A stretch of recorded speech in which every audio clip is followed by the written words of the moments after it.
नमो Dhanvantari Vidhan Ayurveda academy Nagpur online video lecture series में मैं वैद्य गौरी शंकर डोमाजुलपुरे आप सभी का सहर्ष स्वागत करता हूं। दोस्तों, ऑनलाइन वीडियो लेक्चर सीरीज के अंतर्गत आयुर्वेद इतिहास यह विषय हमने शुरू किया था। उसी के अंतर्गत हम संहिताओं के संदर्भ में जो विशिष्ट कुछ पॉइंट्स है उसके बारे में अभ्यास कर रहे थे। तो उसी पॉइंट को कंटिन्यू करते हुए आज का लेक्चर शुरू करें। तो दोस्तों शुरू करते हैं आज का लेक्चर।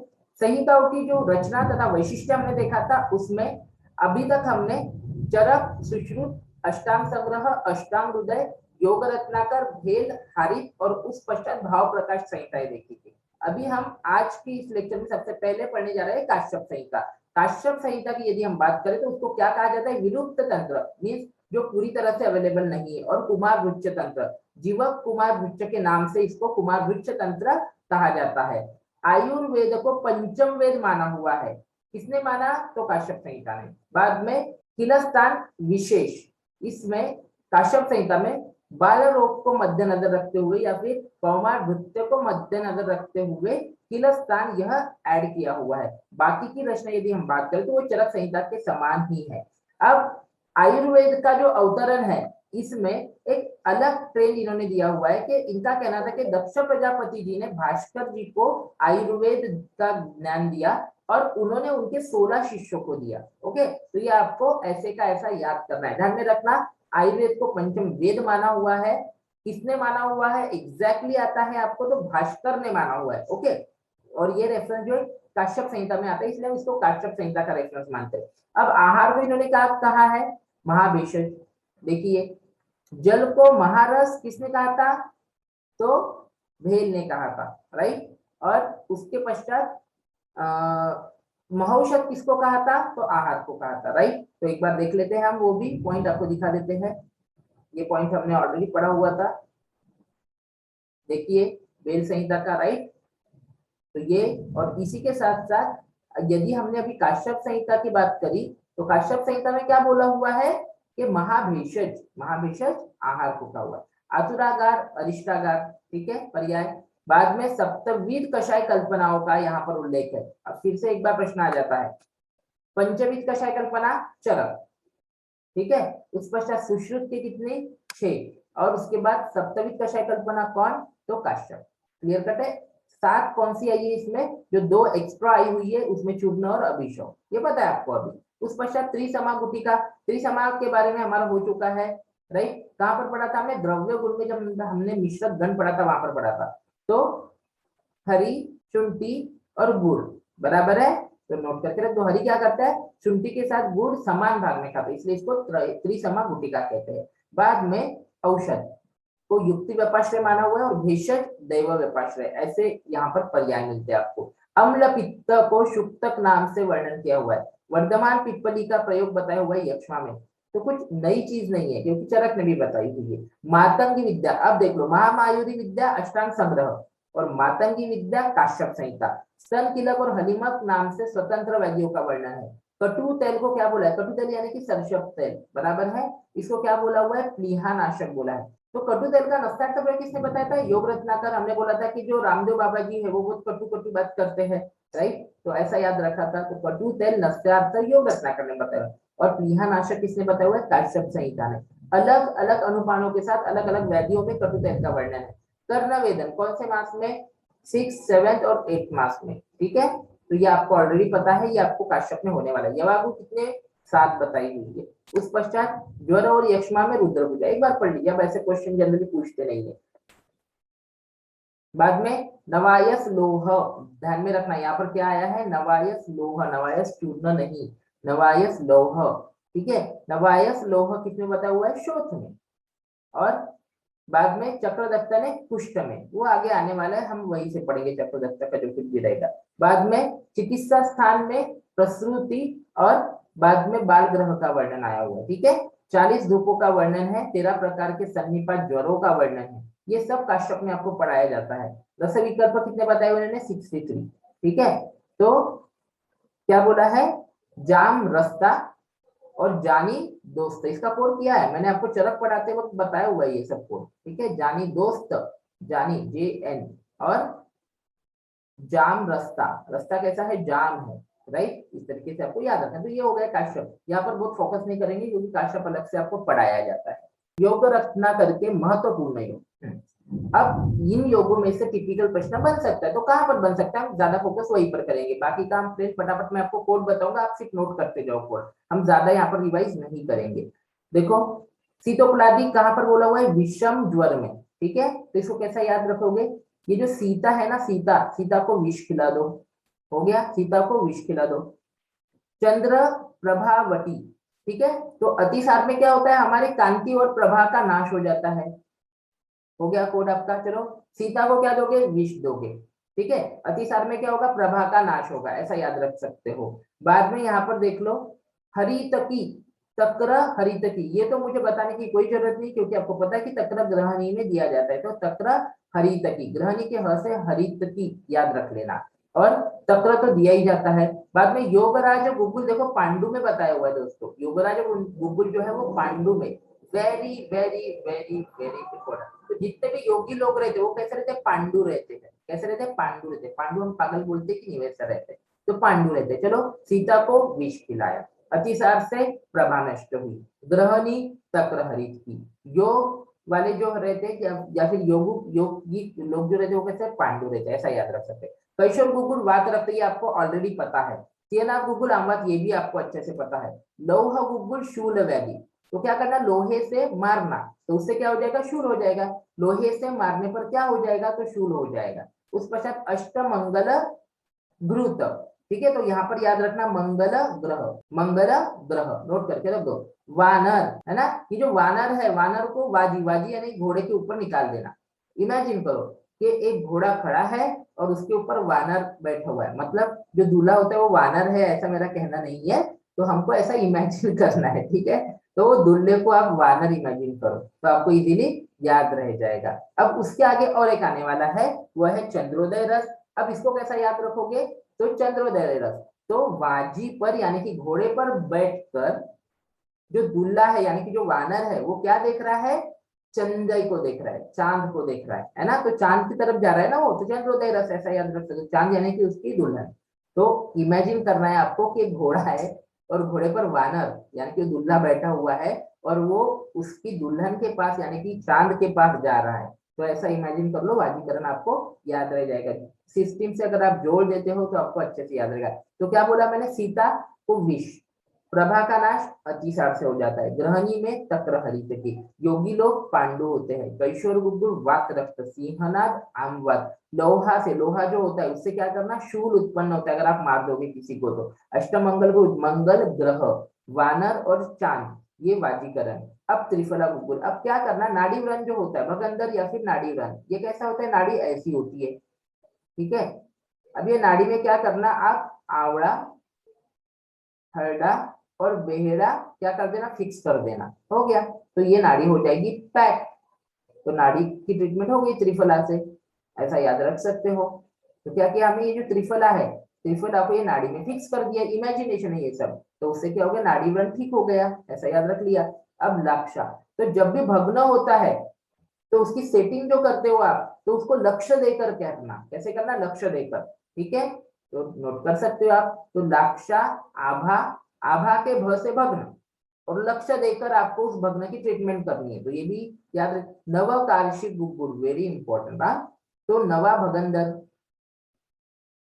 भगंदर जब नवा नवा होता है, नया नया होता है, नया है वह, तो वह कैसा रहता है, साध्य होता है, ऐसा हम याद रख सकते हैं। याद करने के तरीके बता रहा हूं मैं, नवकार्षिक, तो नया नया, भगंदर साध्य होता है, आप याद रख लो, तो नवकार्षिक। उस पश्चात लीला विलास रस, इसको तो आपको याद करना है, तो अम्ल लीला, तो अम्ल लीला, अम्ल के ल से लीला विलास, ऐसा याद रख लीजिए। सूच्य का तो पता है आपको, अम्ल पित्त में करते। चंद्रोदयावर्ती नेत्र लोग, चंद्रोदयावर्ती को याद करते वक्त क्या करना, आंखों से चांद देखना, किससे देखना, आंखों से। तो चंद्रोदयावर्ती, अब देखो चंद्रोदय रस इसमें था वाजीकरण में, लेकिन चंद्रोदयवर्ती नेत्र रोग में अंजनार्थ, ओके क्लियर करते हैं। बोल परपटी, ये तो आपको पता है कि बोल पत्थर जो रहता है, जैसे ना बोल रहता है कि नहीं, काला बोल बोलते हैं, वो रक्त प्रसरण में काम कर रहे हैं, तो मुझे नहीं लगता कि मैंने अलग से आपको बताना चाहिए। चलो अमृत भल्ला तक वाजीकरण, ये भी आपको याद करना पड़ेगा। भल्लाल देव, तो भल्लाल देव की बॉडी देखो, मतलब वो वाजीकरण है ना, तो उसको देखकर ही वाजीकरण की याद आ जाएगी आपको। बाद में भीमसेन कर्पूर, भीमसेनी कर्पूर, ये भी कहाँ पर है, नेत्र रोग में। तो अब यहाँ पर आप कैसे याद रख सकते हो, जो कापूर है, कापूर के भाग से आंखों क्या होती है, तकलीफ होती है, तो ऐसा आप याद रख सकते हो नेत्र। तो इस तरीके से आपको सिर्फ जोड़ के रखना, ये मैंने तरीके बताया आपको। इसके अलावा आप कोई अलग तरीके से और जोड़ सकते हो तो आप अपने तरीके से भी जोड़ सकते हो। सिर्फ 1 to 1 याद रखना, हमेशा ध्यान में रखना, ऐसे पॉइंट में 1 to 1 वही की वही जोड़ के रखो, ताकि ऑप्शन में भी आपको देखिएगा तो क्वेश्चन में एक कीवर्ड रहेगा और ऑप्शंस में उसमें से आप जोड़ के देखोगे तो आपको इजीली याद आ जाएगा, अलग से याद करने की कोई जरूरत नहीं है। तो सीता विष, बाद में अतिसार में प्रभा का नाश होता है, ग्रहणी तक्रार इसकी, योगी लोग पांडु होते, वातरक्त कैशोर गुगुर आमवा सिंहनाथ शूल, लोहे से शूल कर देना, मंगल ग्रह, वानर और चंद्र वाजीकरण, और उसके अलावा वाजीकरण आता है अमृत भल्ला तक, भल्लाल देव को देखकर वाजीकरण की याद आती है। उस पश्चात त्रिफला गुगुल, त्रिफला गुगुल क्या बोला है हमने, वो जो नाड़ी रहती है भगंदर का व्रण रहता है उसमें आप वो जो है त्रिफला को रख दो। बाद में लक्ष्य देकर भग्न की ट्रीटमेंट करे, आभा के भ से भग्न, नवकार्षिक नया भगंदर, बाद में लीला विला अम्ल ल से लीला, बाद में सुत शेखरस अम्ल पित्त, चंद्रोदयावर्ती, चंद्र किससे देखना, आंखों से देख लेना, बराबर है। उसके बाद बोल परपटी रक्त प्रदर, बाद में अमृत बल्ला तक वाजीकरण और भीमसेनी कर्पूर तो नेत्र लो, ठीक है। तो या फिर भीम के नेत्र, ऐसा भी आप याद रख सकते हो। चलो अब हम जाएंगे नेक्स्ट पॉइंट पर। भाव प्रकाश हमारा हो चुका है। भाई सारंगधर, सारंगधर के बारे में भी आपको जब वैशिष्ट है वहां पर डिटेल में होता है, सिर्फ यहाँ से कुछ अलग पॉइंट हम देख लेते हैं एक बार, ठीक है। वैशिष्ट में सबसे पहला इंपॉर्टेंट पॉइंट है कि सर्वप्रथम अइफेन का वर्णन इन्होंने किया हुआ है, याद कर लो, ठीक है। उसके बाद नाड़ी परीक्षा, तो इसको आप कैसे याद रखते हैं, शारंगधर जी जो थे, है ना, शारंगधर यानी कि शाहरुख खान, तो शाहरुख खान का फैन नाम का एक पिक्चर है, तो उससे आपको क्या रहेगा याद, अइफेन याद रह जाएगा। बाद में नाड़ी परीक्षा का वर्णन सर्वप्रथम शारंगधर में, न कि योग रत्नाकर में। डिटेल वर्णन आपको योग रत्नाकर में मिल जाएगा, लेकिन सर्वप्रथम वर्णन आपको मिलेगा तो शारंगधर में। स्नायु कृमि, देखो अब फिर से एक बार, स्नायु वैधि योग रत्नाकर, लेकिन स्नायु कृमि शारंगधर, ये भी पॉइंट मैंने बता दिया आपको। बाद में षोडरकृत गद निग्रह पर आधारित यह ग्रंथ है, ये जो ग्रंथ बना हुआ है शारंगधर, ये किस पर आधारित है, तो गद निग्रह पर आधारित है, जो शोधर जी ने लिखा हुआ है। ये प्रश्न भी एग्जाम में आ चुका है, ये प्रश्न भी एग्जाम में आ चुका है कि गद निग्रह किसका ग्रंथ है, तो शोधर का। कैसे याद रखोगे, अभी देख लो कि ये है शाहरुख खान, अब इसका पिक्चर है, कौन सा पिक्चर है यहाँ पर, फैन पिक्चर चालू है ना, फैन। अब ये जो शाहरुख खान है उसके सब स्नायु स्नायु दिखते हैं। अब जहां पर भी ये जाता है तो वहां पर फाइटिंग करता है, तो गुद्दे मारता है लोगों को, तो गद निग्रह, ठीक है। और कितने गुद्दे मारता है, तो 16 मारता है, तो शोधल याद रह जाएगा आपको, ठीक है। और उस पश्चात ये योग प्रदान करते हैं, फिर से एक बार, योग रत्नाकर का चिकित्सा प्रदान, और शारंगधर योग प्रदान करते हैं, ये भी एग्जाम में प्रश्न आ चुका है। मूत्र निर्मिति का वर्णन है, श्वसन प्रक्रिया का वैशिष्ट्यपूर्ण वर्णन है, पित्वाच अंबुर अंबर पीयूषम, वो श्लोक आपने सुना होता है, तो वो आपको नोट करके रखना कि शारंगधर ने वैशिष्ट्यपूर्ण श्वसन का वर्णन किया हुआ है। भंग आकार करब का इन्होंने प्रयोग किया है, चलो एक बार देख लीजिए। तो आकार करब, अब हमने देखा है कि आकार करब का वर्णन आपको इसमें भी मिला था योग रत्नाकर में, लेकिन शारंगधर ने पहले किया हुआ है। वैशिष्ट्य कल्पना का आधारभूत ग्रंथ कौन सा है, वेरी वेरी वेरी इंपॉर्टेंट दोस्तों, इस पर आपको 101% प्रश्न आएगा, ठीक है, नोट करके रख दीजिए। तो ये प्रश्न आपको 101% आएगा एग्जाम में। उस पश्चात है दो धातु मल, इनकी निरुक्ति का वर्णन, देखो धारणात धातवा हमने देखा था सुश्रुत में, बराबर है।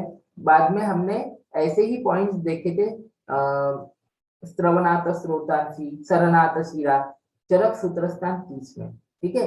अब यहाँ पर आप देखोगे दो धातु मल की निरुक्ति का भी वर्णन है शारंगधर में भी, मलिनीकरणात् मलाहा, दूषणात् दोष, है ना, धारणात धातुआ, ये सब यहाँ पर भी वर्णन है। बाद में मेदसह रोहिणी वर्णन, रोहिणी का एक एक्स्ट्रा प्रकार इन्होंने वर्णन किया हुआ है, मेदस रोहिणी, वेरी इंपॉर्टेंट, 101% यहाँ से प्रश्न आएगा, ठीक है। तो ये अलग पॉइंट है। बाद में परिभाषा प्रकरण और मान परिभाषा, ये इनका वैशिष्ट्य है जो आपको वैशिष्ट्य कल्पना में पढ़ाया जाता है। अब माधव निदान, दोस्तों माधव निदान का भी वैशिष्ट्य ऑलरेडी आपको पढ़ाया गया है, जब माधव निदान सर ने, सॉरी रोग निदान सर ने पढ़ाया था तब, ठीक है। तो आप देख सकते हो, तो उसमें आपको पढ़ाया जाएगा वो। अगर आपको माधव निदान रिलेटेड डिटेल में देखना है तो रोग निदान में आपको पॉइंट पूरे लगभग आ जाते हैं। तो योनि कंद का विशेष वर्णन है, कुंचन व्याधि, देखो पुरंड व्याधि योग रत्नाकर, कुंचन व्याधि माधव निदान, शूल के 8 प्रकार दिए हुए हैं। श्रीपद अम्ल पित्त, परिणाम शोल शीत पित्त, इनके वैशिष्ट्यपूर्ण वर्णन है। ठीक है, नोट करके रख दीजिए। श्रीपद का भी वैशिष्ट्यपूर्ण वर्णन है। बाद में श्रीपद का वर्णन सर्वप्रथम यदि बात आती है तो हमारे सुश्रुत जी ने किया हुआ है। आमवाद मसूरी का, आमवाद का उल्लेख देखो यहाँ पर टिपिकल माधव निदान में मिल रहा है। ठीक है, मेदोरो अन्नद्रव शूल और परिणाम शूल ये सब इनका, और निदाने माधव से शालिदे सुश्रुत। ठीक है, बाद में सूत्र स्थाने तू, सूत्र स्थान में कौन है, वाग्भट चरकतु चिकित्सते, है ना, तो ये आपको पता होगा। उस पश्चात है आधुनिक ग्रंथ। यहाँ पर यदि हम बात करें तो वैशज्य रत्नावली जिसमें 106 अध्याय है। ठीक है, तो यहाँ का वैशिष्ट्यपूर्ण कुछ पॉइंट्स हमने यहाँ पर लिए हुए जिसमें प्रश्न एग्जाम में आ चुके हैं। एक तो शीर्षांबु रोग हाइड्रोसेफेलस का वर्णन यहाँ पर है। उस पश्चात मस्तिष्क का वेपन, है ना, जो कंपा आते हैं मस्तिष्क में कुछ इशू के कारण, जैसे कि ज्वर बहुत ज्यादा बढ़ने पर वेपन आते हैं, है ना, कंपा आता है, तो उसका वर्णन यहाँ पर मिलता है। अंडरुद्धि में क्या बताया हुआ है, कुंडल Bandini, very very very important, उसको बांध कर रखना। बाद में गदोद्वेग को अपार्थगत कहाँ पढ़ लीजिए एक बार। बाद में रुक्क रोग चिकित्सा वैशिष्ट्यपूर्ण है। रुक्क रोग का स्पेसिफिक चैप्टर आपको मिलेगा कहाँ पर, तो वैशज्य रत्नावली जो गोविंद दास सेन जी का ग्रंथ है, और सन्निपात ज्वर में इन्होंने स्वेदन बताया हुआ है, तो एक बार पढ़ लीजिए।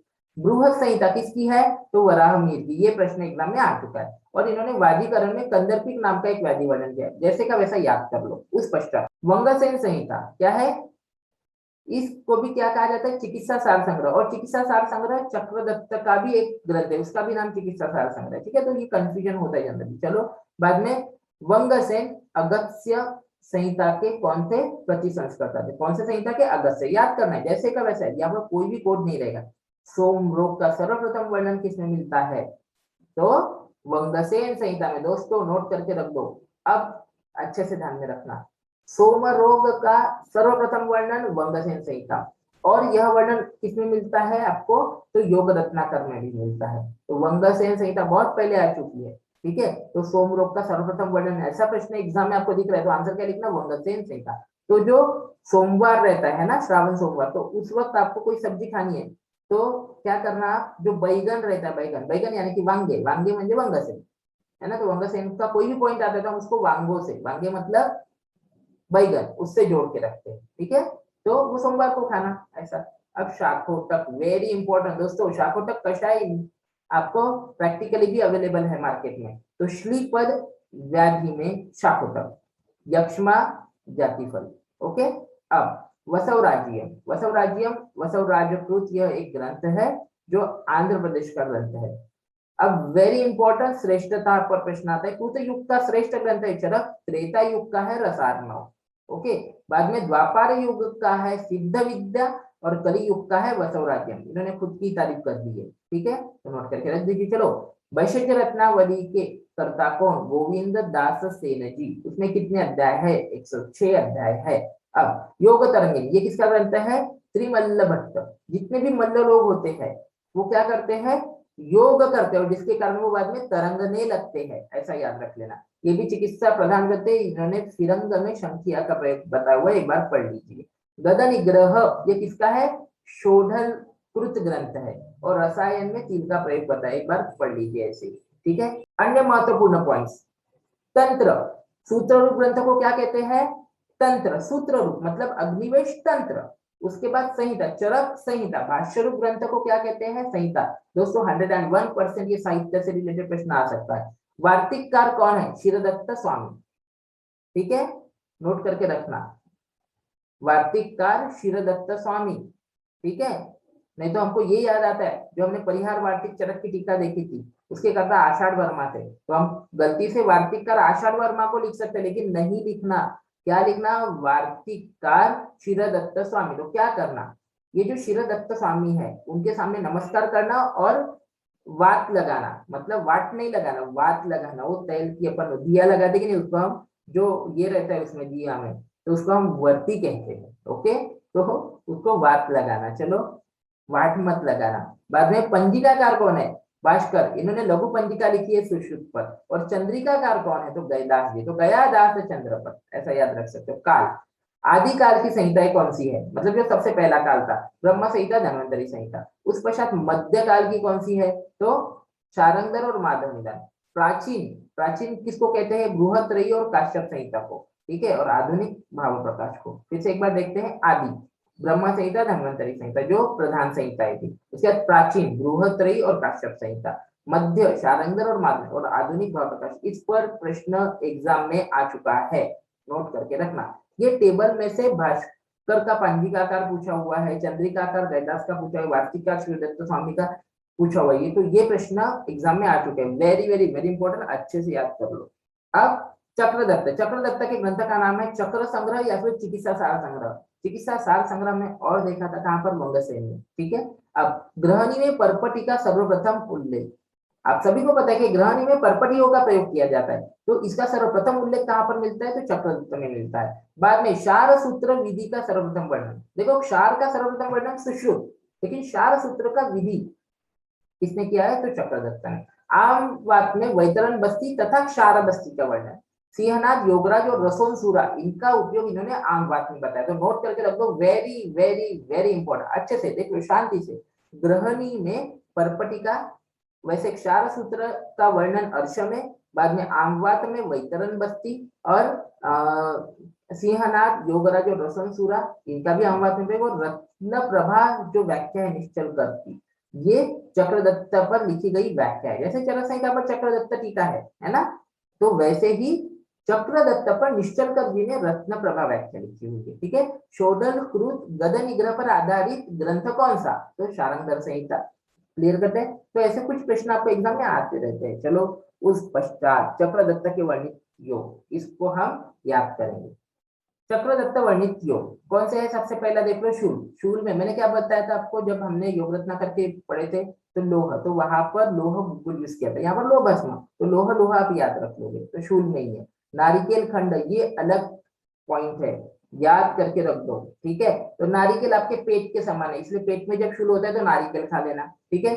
और धात्री लोह, ठीक है, तो फिर से लोह आ गया, तो लोह अगर आ रहा है तो शूल, ठीक है। और नारिकेल, नारियल नारियल जो रहता है आपके किसके समान दिखता है, पेट के समान, और पेट में ही शूल होता है। बाद में यक्ष्मा, ताप्या, ताप्या य से यक्ष्मा, ताप्या के य से यक्ष्मा।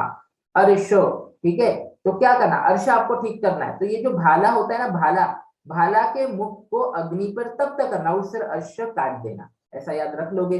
बाद में परिणाम शूल, सप्तामृत, धात्रिलोह और शतारुमल। अब देखो लोह शब्द इसमें भी आ गया, तो सप्तामृत लोह और धात्री लोह, लोह शूल में यूज करते हो, परिणाम शूल में सप्तामृत और धात, तो 7 प्रकार के शूल में कैसे याद रखोगे, 7 प्रकार के शूल, ऐसा याद रखना। तो परिणाम शूल, इसमें क्या यूज करना, सप्तामृत और धात्रिलोह, तो धात्रिलोह 2 जगह पर आया, शूल में और परिणाम शूल में। अब शतावरी मंडल, ये आपको याद करना पड़ेगा अलग से, परिणाम शूल में। मयूर पिच्छावस में, ये तो सभी को पता होता है, हिक्का श्वास, और एक उसमें याद कर दोगे आप छर्दी, तो छर्दी में भी आप मयूर पिच्छावस्म को यूज कर सकते हो। बाद में वमन आर्थ ताम्रवस्म, ये तो पता है आपको, हमने जब अगस्त तंत्र पढ़ा था तो वमन आर्थ आपने ताम्र का ही प्रयोग किया था।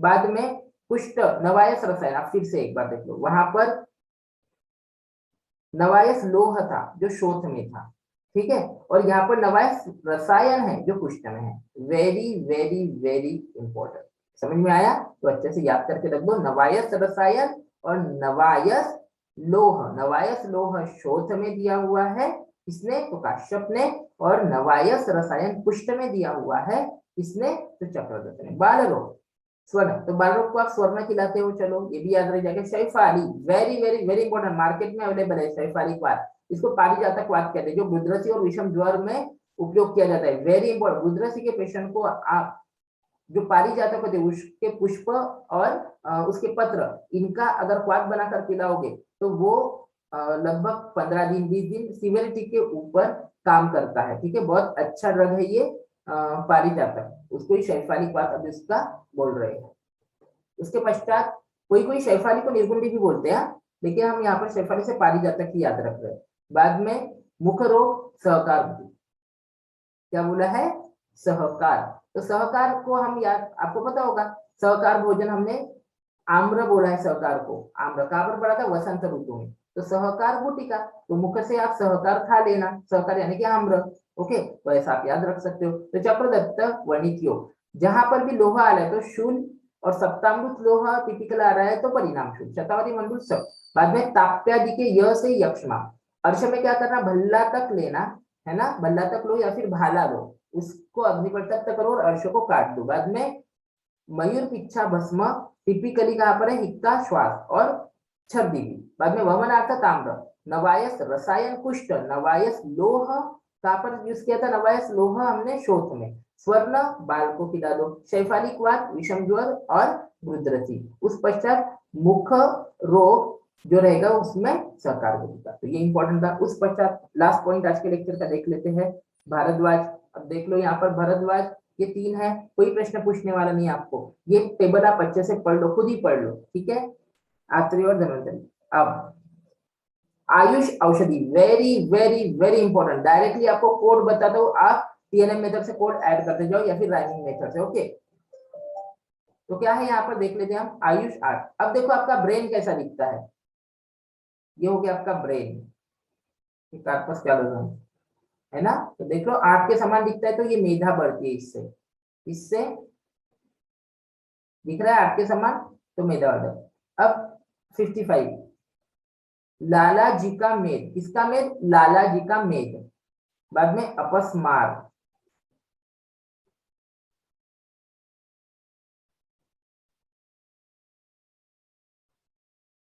इसको हम मराठी में बोलेंगे आपलाच, किसका, आपलाच मतलब हमारा, ऐसा याद रखते हैं, ठीक है।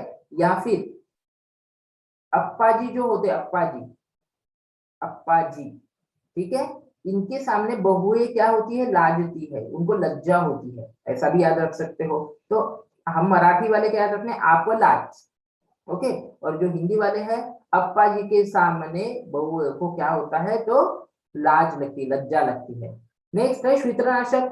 अब देखो एल और के बराबर है, तो लाइक कोड बनता है, तो जिनको कुष्ठ होता है उनको कोई लाइक नहीं करता। अब फिर से देख लो, मेधावर्धक आयुष 8, 8 जो है मेधा के समान दिखता है, लाला का मेद, आप लाज या फिर अप्पा जी को लज्जा, ठीक है। बाद में श्वित्र को, श्वित्र वाले पेशेंट को कोई लाइक नहीं करता।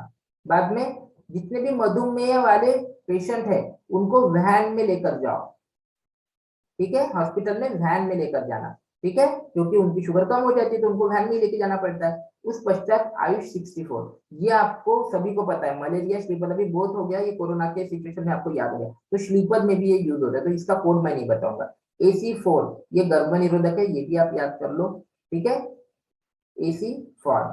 बाद में BGR34 वेरी इंपॉर्टेंट, ये भी मधुमेह में, नोट करके रख दो, वेरी इंपॉर्टेंट, ठीक है। तो कुल इतना हमारे लिए इस लेक्चर में से इंपॉर्टेंट था दोस्तों। इसी के साथ आज का लेक्चर यहीं पर रोकते हैं, मिलते हैं नेक्स्ट लेक्चर में न्यू टॉपिक के साथ, तब तक के लिए शुभम भवतु।